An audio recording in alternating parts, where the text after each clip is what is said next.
La connexion sociale, donc la connexion entre humains, c'est comme le sexe. Une fois qu'on y a goûté, on a énormément de mal à s'en passer. La plupart des gens qui vivent mal la solitude, etc., c'est parce que passer du temps avec eux-mêmes, ils ne trouvent pas ça bien. Eh bien, il existe une chose qui peut faire remonter en flèche l'estime que vous portez pour vous-même. Le corps qu'on a et le mental, c'est quelque chose qui nous appartient. C'est pas nous.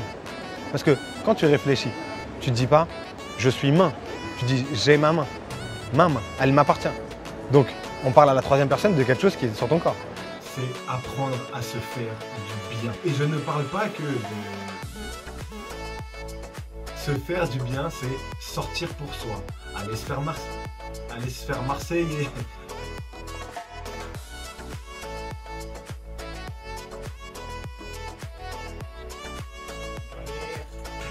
Bonjour à tous mes petites friandises. Bonjour à tous. Aujourd'hui, au menu du jour, ne plus se sentir seul, ne plus ressentir la solitude. Une séance de coaching, comme régulièrement avec moi. Et je vous demande, s'il vous plaît, de prendre de quoi noter. A tout de suite. En fait, regarde, en termes d'indépendance, il existe une chose, c'est que si tu n'es pas bien avec toi-même, c'est-à-dire si tu ne t'aimes pas, si tu ne te portes pas assez d'amour, etc., tu peux être en couple avec le meilleur des hommes, ça va pas très bien se passer. Tu peux être célib, tu vas ressentir une solitude. Tu peux être, en gros, quelle que soit la situation que tu auras dans ta vie, si tu ne te portes pas assez d'amour pour accepter ta vie, eh bien tu ne seras pas bien. Et ça, moi, je l'ai vu déjà personnellement beaucoup, mais sincèrement, la plupart des gens qui vivent mal la solitude, etc., c'est parce qu'ils ne s'aiment pas au fond. C'est parce que passer du temps avec eux-mêmes, ils ne trouvent pas ça bien. Genre, ils préfèrent passer du temps avec quelqu'un d'autre. Comme ça, ils vont pouvoir tout délester chez l'autre, donner le maximum d'amour. Mais commencez par vous en donner à vous. Commencez par vous faire du bien. Si vous ne vous portez pas assez d'amour, que vous soyez célibataire, en couple, en relation officielle, officieuse, tout ce que vous voulez, vous allez vous sentir mal. Et pour ceux qui me disent que non, moi, lorsque je suis en couple, je me sens bien, c'est vraiment que lorsque je suis toute seule, que... Eh bien, écoutez, si vous faites partie de ces gens-là, c'est que vous êtes dépendant très cher. Car si vous n'êtes bien que lorsque vous êtes avec votre conjoint, c'est que vous dépendez de l'amour que vous donne votre conjoint et du bonheur qu'il vous apporte. Donc, vous comptez sur ce qu'il vous donne pour évaluer votre bien-être. Vous ne savez pas l'évaluer tout seul. Vous devriez l'évaluer à partir de vous-même. Ne pas se porter assez d'amour vous perd finalement. En gros, si passer du temps avec vous-même, vous ne trouvez pas ça bien, eh bien c'est que vous faites partie des gens qui ne se portent pas assez d'amour et qui malheureusement vont avoir des problèmes sur les liens sociaux qu'on crée. Il faut savoir ne pas compter sur les gens pour être heureux. Sinon, vous allez vous retrouver à regarder des vidéos sur comment ne plus se sentir seul. Non, plus sérieusement, aimez-vous. Et pour ça, eh bien, il y a des choses qui vont suivre. À tout de suite. Le corps qu'on a et le mental, c'est quelque chose qui nous appartient. C'est pas nous. Parce que quand tu réfléchis, tu te dis pas « je suis main », tu dis « j'ai ma main ». Ma main, elle m'appartient. Donc, on parle à la troisième personne de quelque chose qui est sur ton corps. C'est la preuve que quand on a créé l'être humain, on a su qu'il y avait l'âme, il y avait l'esprit, tu vois. Il y avait le truc qui te permettait de respirer naturellement sans réfléchir à « ah, il faut que je respire, il ne faut pas que j'oublie de ne pas respirer », tu vois. Genre. Il y a quelque chose qui fait que ton organisme il se régule, bah, cette chose qui fait que c'est ton âme, c'est l'esprit qu'il y a derrière, c'est ce pourquoi tu es là, tu vois. Et ben ce truc-là, c'est lui qui gère ta vie. C'est ni le mental, ni le physique. Donc si tu as envie de changer ton physique, tu as envie de te masser, te faire du bien, il faut que tu te vois à la troisième personne. Quand tu vas commencer à te voir à la troisième personne, hey, aujourd'hui je vais te faire du bien, viens on va voir une masseuse. Hey, tu vois, ça fait un peu schizo, mais j'adore donner ce conseil parce que c'est exactement ce que les gens ont du mal à comprendre. C'est, voilà. Eh ben, je veux que, avant de rentrer chez le coiffeur, tu te parles à la troisième personne. Écoute, tu vas kiffer, enfin la deuxième, tu vas adorer. En 3 semaines, je me fais des sourcils avec ma mère. C'est plaisir. En gros, c'est bien de programmer ce genre de choses. Tu te fais plaisir et tu fais en sorte de t'aimer toujours un peu plus. Il faut qu'à chaque fois que tu fasses ça, il ne faut pas que ça soit « ah c'était cool et après oh j'ai mes soucis Ah non, ». Tu vois, il faut que ça soit « ah c'était cool, ah ouais je suis trop bien, dans 2 semaines je fais ça, dans 1 mois je fais ci, dans… » Ça, je commence à le faire, à entreprendre ce genre de choses. Mais oui, cinéma tout seul, tout ça, mais oui. Ouais. Voilà, c'est mort. Mais... mais en gros, si tu te portes assez d'amour, tu m'enverras plus des messages comme tu m'as envoyé, genre La solitude me pèse un peu. Tu me diras, ouais, c'est vrai que de temps en temps, ça pique, mais je te cache pas qu'aujourd'hui, j'ai fait ça. En gros, C'est pour ça qu'il y a des la moments où priorité de ton bonheur, c'est C'est ça. bien. Il faut que ça soit comme ça le plus souvent possible. Je dis pas que ça sera comme ça tous les jours, parce que tout le monde, tu vois, a des phases un peu descendantes. Mais fais-moi confiance que plus tu vas te parler, d'accord, à la troisième personne, plus tu vas te donner des conseils, te rassurer, te réconforter, te faire du bien, vanter tes qualités. Ça, c'est des trucs qu'on oublie souvent de faire. Mon deuxième point, c'est apprendre à se faire du bien. Et je ne parle pas que de... Se faire du bien, c'est sortir pour soi, aller se faire marseiller, aller se faire masser, aller au resto tout seul. Moi, par exemple, ma dernière sortie en solo, c'était un cinéma, seul, avant qu'on rentre dans cette phase de confinement. C'est incroyable comment, il y a quelques temps, je ne faisais absolument rien pour moi. Et c'est incroyable comment j'en suis arrivé à me dire, mais qu'est-ce que je m'en fiche du regard des gens? J'ai envie d'aller me faire ça profondément. Eh bien, je vais le faire. Je m'en fiche de ce que les gens vont penser lorsqu'ils vont me voir assis seul sur ma chaise avec mon popcorn et un jus très healthy. La plupart des gens, si je leur dis, va te faire un cinéma tout seul, ils vont me dire qu'ils vont avoir peur du « Oh, mais regarde-le, lui, il est sans amis. » Et ce qui est drôle, c'est que la première fois que j'ai fait ça, j'ai croisé un ami qui était avec sa copine. Je l'ai croisé au cinéma, d'accord? Et c'est un ami qui est au courant que je suis sollicité dans plusieurs soirées, qu'il y a beaucoup de monde qui gravite, entre guillemets, autour et qui m'appelle pour des soirées ou autres, et que finalement, je ne vais qu'à 10% de toutes les choses qu'on m'appelle parce que je travaille beaucoup et que je ne vais que là où je sens que j'ai envie d'être. Et du coup, le fait qu'il me voit seul aller au cinéma comme ça, il a dû se dire deux choses. Soit le gars est bizarre, il préfère aller au cinéma tout seul qu'aller en soirée avec des amis, rigoler, etc. Ou soit il a dû se dire le gars est déprimé. Alors qu'à la base, lorsque j'ai fait ça, je cherchais simplement à me forcer, parce qu'à la base c'était un travail, je me forçais à travailler sur moi pour me sentir bien avec moi-même. Pour finir par vraiment m'apprécier. En gros, il faut, comme je l'ai dit dans la vidéo, pour vraiment s'apprécier, se voir à la troisième personne. Votre corps vous appartient. Il n'est pas vous. Votre mental vous appartient. Il n'est pas vous. Ce n'est pas vous. De toute façon, je ferai une vidéo là-dessus pour vous faire comprendre la distinction entre ce qui vous appartient et ce que vous êtes vraiment. Et croyez-moi, cette vidéo va être incroyable. Bref, donc s'il vous plaît, choyez ces choses-là, votre corps, votre esprit, choyez-les comme si c'était celui de l'amour de votre vie et je vous assure qu'ils vont vous le rendre, votre corps et votre mental vont vous le rendre même dans les jours qui viennent, vous allez le voir. Parce que quand tu descends dans le négatif, c'est parce que souvent, tu as le truc qui prend le dessus. L'accumulation des mecs, à la queue leu, tu te rappelles. Tu as toute cette accumulation-là qui prend le dessus. Mais si tu vends tes qualités, hé, Émilie, tu te rappelles qu'il y a quelques temps, tu as fait ci, tu as fait ça? Est-ce que tu te rappelles que tu avais gagné ça? Est-ce que tu te rappelles quand tu as pris la décision, tu as eu le courage de prendre la décision de virer cet homme de ta vie? Alors qu'avant, jamais tu aurais pu le faire. C'est des victoires. Ah non, Ça, c'est des victoires. C'est une victoire. C'est une grosse victoire même. C'était un mec En plus, qui, j'aurais pu vivre quelque mais chose je de m'en... super et tout, machin, Ouais, non, bah oui. Mais, non, Mais il se jouait de toi, donc tu as pris ton courage et tu t'es dit, même si je peux vivre quelque chose, le fait qu'à l'heure actuelle, lui, il me fasse des trucs bizarres, il me manipule et il n'est pas prêt, je le vire. Tu l'as viré. Grosse victoire. Grosse victoire. Cette victoire-là, quand ça va pas, tu te le répètes. Eh, tu as eu le courage de faire ça, tu crois que c'est ça qui va me descendre? Mais jamais. Jamais tu connais, ouais. Jamais tu connais. Ah. Il faut savoir se donner du courage en repensant nos victoires. Lorsque vous sentez que la solitude vous pèse trop, c'est parce que vous ne voyez que la partie sombre de votre vie. Celle sans votre ex, celle sans vos amis. Du coup, vous pensez que vous ne valez plus le coup et vous perdez donc votre estime de vous. Eh bien, il existe une chose qui peut faire remonter en flèche l'estime que vous vous portez pour vous-même. Et cette chose s'appelle le cahier des victoires.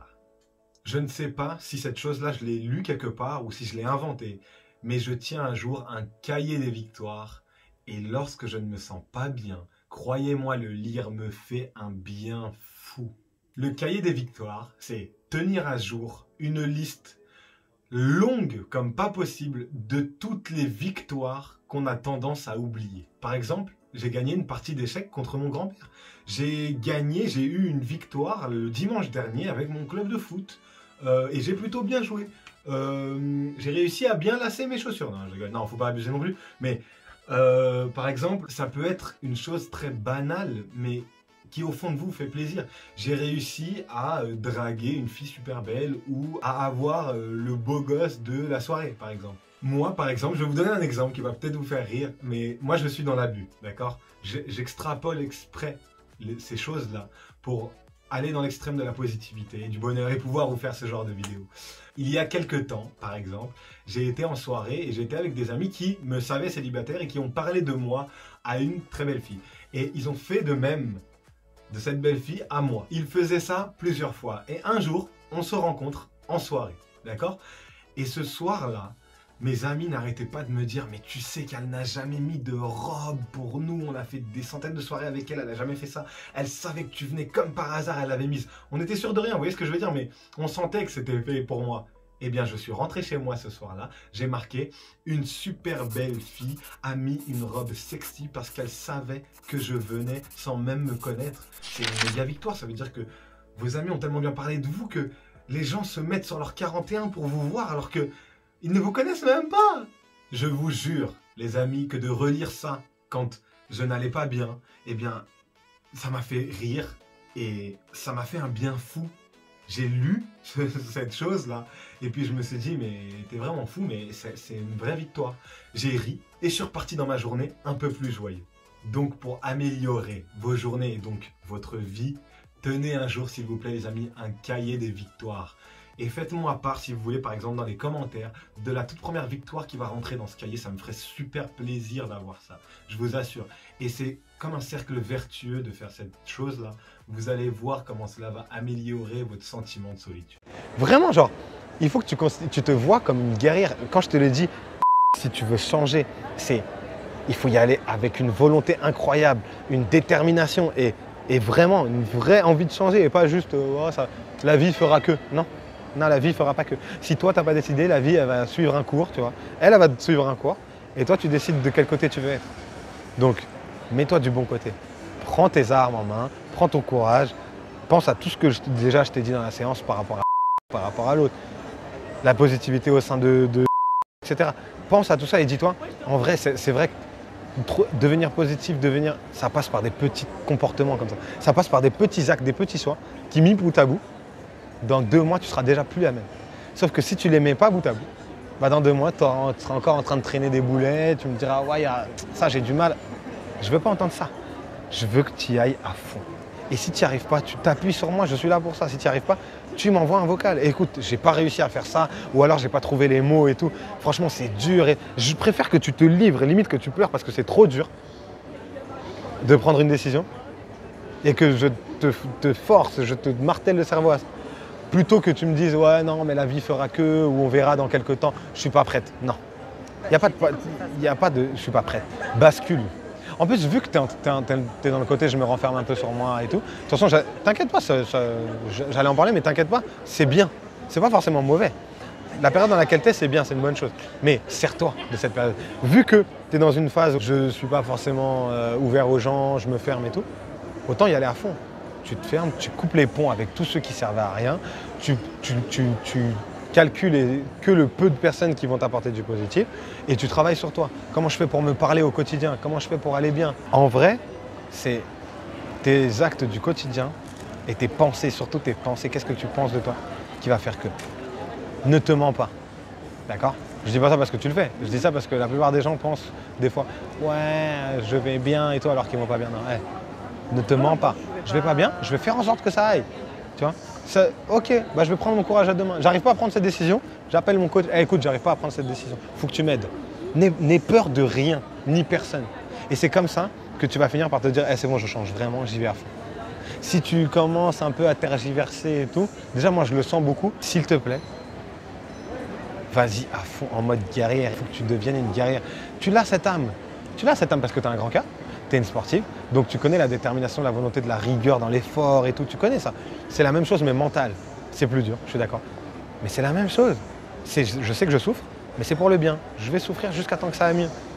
Tu es obligé de passer par là. Surtout, la première chose à faire, c'est arrêter de croire que la vie va faire les choses. Il faut aller vers ses objectifs avec une volonté incroyable. Vouloir changer et sortir de la solitude, c'est aller à l'encontre de tout ce que vous avez cru pendant ces 10-20 dernières années. Vous avez toujours pensé que vous étiez heureux à deux, vous avez toujours pensé que seul vous n'y arriverez pas, votre inconscient a toujours pensé ça, et vous croyez que penser que ça va aller pendant 30 secondes dans votre journée, ça va le faire? Non, il faut se tuer à la tâche. Il faut y aller avec une volonté infracturable, interminable, intestable. Une volonté d'un guerrier, comme j'aime appeler. Moi, personnellement, lorsque j'ai voulu sortir de ma dépendance affective, et c'est plus ou moins le même problème, puisque on compte sur quelqu'un d'autre pour être heureux, en fin de compte, eh bien, c'était devenu ma priorité. Il n'y a rien qui pouvait aller contre le travail que je faisais pour ne plus être dépendant et me satisfaire seul. Il n'y a rien qui pouvait aller contre le fait de me suffire à moi-même. Si vous ne faites pas le travail sans cesse, de vous accepter, de vous faire du bien, de sortir, de parler à quelqu'un sans s'attacher à cette personne, eh bien vous allez prendre très longtemps avant d'y arriver. Donc faites de votre solitude votre premier combat, s'il vous plaît. Si vous croisez des gens sur votre route qui essayent de vous ralentir, n'y prêtez même pas attention. N'ayez pas le temps pour eux. Vous êtes dans le plus gros combat de votre vie, dans votre priorité.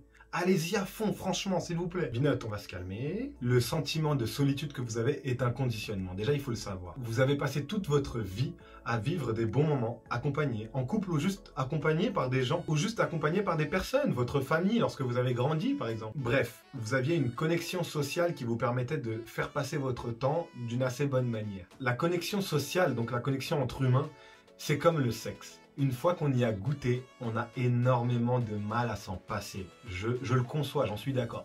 Mais c'est loin d'être impossible, croyez-moi. Vous avez appris à être heureux aux dépens de quelqu'un. Donc, lorsque quelqu'un vous manque, lorsque vous êtes dans le sentiment de solitude chez vous et que vous vous dites « Ah, je me sens seul », en fait, ce qui vous manque, c'est le bien que vous apportez cette personne. Donc, pourquoi ne pas se faire ce bien soi-même? Si vous vous faites du bien, avec tous les conseils déjà de cette vidéo, eh bien, vous n'allez plus ressentir un sentiment de solitude poignant, mais juste un... Je me sens super bien avec moi-même. Ouais, si quelqu'un débarquait dans ma vie, ça serait un plus, ça serait mieux, c'est vrai, mais c'est secondaire. Je me sens déjà tellement bien avec moi que... Ouais, bah, comment je vais? Très bien. Vous vous êtes conditionné pendant des années à vivre des émotions grâce à d'autres personnes. Donc je suis d'accord, revivre ces mêmes émotions seul, c'est compliqué. Je le conçois. Mais prenons ce constat simple.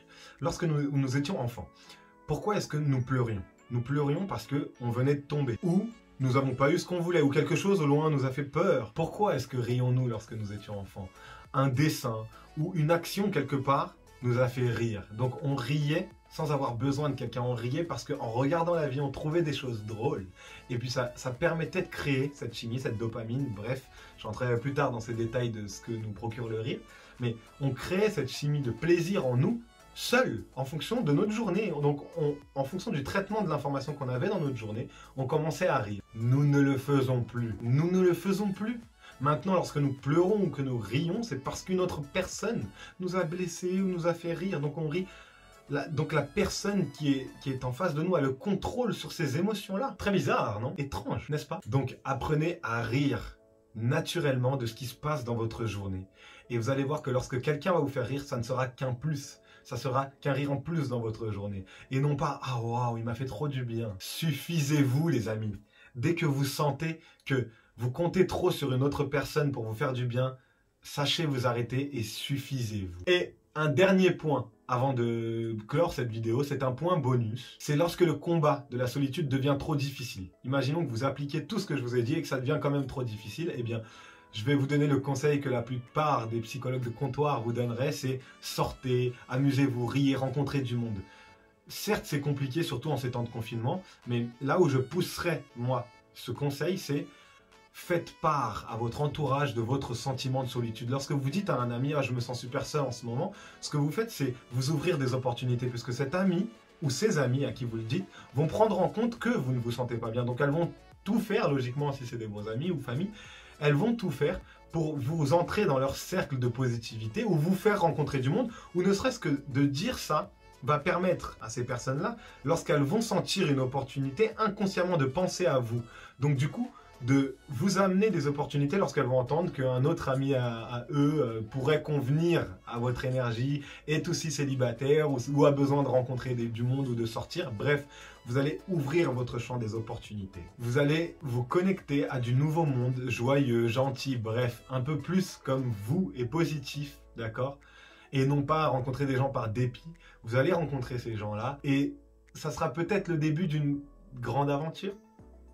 C'était Vinat Elil, votre coach love et professeur de méditation.